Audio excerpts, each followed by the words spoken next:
প্রিয় দর্শক বন্ধুরা, উঠে আসছে আপার প্রাইমারি থেকে গুরুত্বপূর্ণ খবর update back to back. Upper primary থেকে 2016 যেরকম খবর থাকছে, তেমনি 2012 আপার মামলার ক্ষেত্রে উঠে আসছে বড়সড় খবর আপডেট, এবং যেখানে খুবই ভালো খবর, জোরালো একটি স্ট্যাটাস।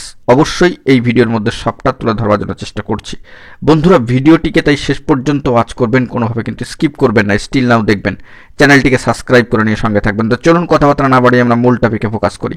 বন্ধুরা, গত কয়েকদিন আগেই জানিয়েছিলাম আপার প্রাইমারি ক্ষেত্রে 2012 আপার মামলার যে স্ট্যাটাস সেটি কিন্তু 18 তারিখ পর্যন্ত ছিল, তবে স্ট্যাটাসে পরিবর্তন দেখুন সরাসরি অন স্ক্রিনে।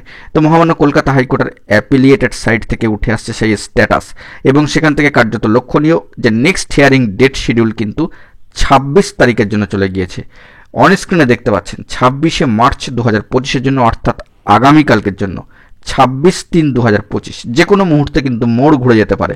ফিক্সড ম্যাটার 25 নম্বর কোর্ট, অনারেবল জাস্টিস সিঙ্গেল বেঞ্চে সম্মানীয় বিচারপতি রাই চট্টোপাধ্যায় মহাশয়ের এজলাস, এবং সেখান থেকে দাঁড়িয়ে ফিক্সড ম্যাটারে এই মামলার যে ডেলি কজ লিস্ট তাও চলে এসেছে অ্যাফিলিয়েটেড সাইটের, এবং সেখান থেকে সংক্ষিপ্ত আপডেটে এটুকু জানিয়ে রাখা আপনাদের প্রয়োজন।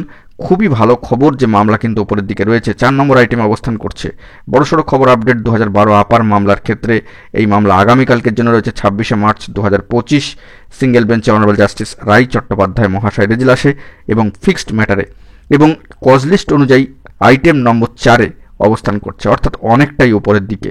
আশা রাখছি হিয়ারিং সূত্রে যদি ভালো খবর উঠে আসে সবটাই তুলে ধরবো, অর্ডার কী হয় না হয় সেদিকেও আমরা ফোকাস রাখবো, যদি এই সংক্রান্ত বিষয় আপডেট স্ট্যাটাস উঠে আসে তবেই।